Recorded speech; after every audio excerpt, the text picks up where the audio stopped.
OK，2019年第38條題目就話喺個 figure 入邊 O 係個圓心，然後 OAB 係一個等邊三角形，咁 AC 同埋 OB 就係 D 點 intersect。如果 OA 等於12 cm，angle AOC 等於90度，咁就要你揾 area of shaded region BCD correct to nearest cm square。咁首先因為 OA 係半徑啦，咁所以咧其實 OB、OC 都係等於 OA 12 cm。然後啦，因為 OAB 係等邊三角形，咁所以咧呢隻角係60度。咁換句話嚟講，其實呢隻角係30度。咁要計到 shaded region 嘅面積咧，其實我哋只要計到 sector 嘅面積，再減三角形嘅面積就 OK 噶啦。咁我哋睇下 triangle OCD 啦。咁其實我哋只係爭個 OD 就可以計到呢個嘅面積。咁要揾到 OD 嘅長度，其實我哋可以當成個 figure 係 coordinate plane 咁睇啦。咁呢個位係0逗號12，然後呢個位係12逗號0。咁我哋可以透過 two point form 嚟揾呢一條直線嘅 equation 啦。咁就係 y 減12 over x 減0等於負1。咁 y 就等於負 x 加12。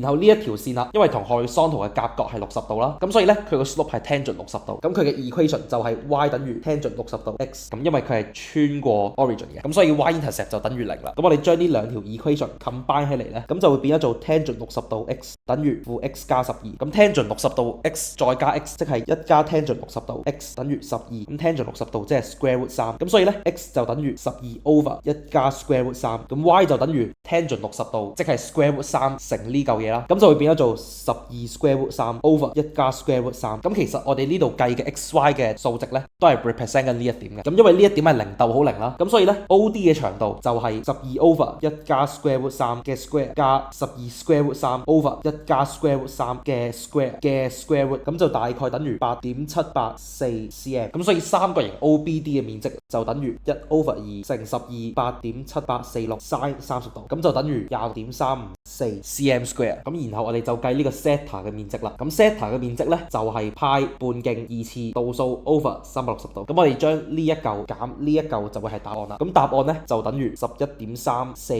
咁因為 correct to nearest cm square 啦，咁所以咧答案就係11 cm square，即係 A 啦。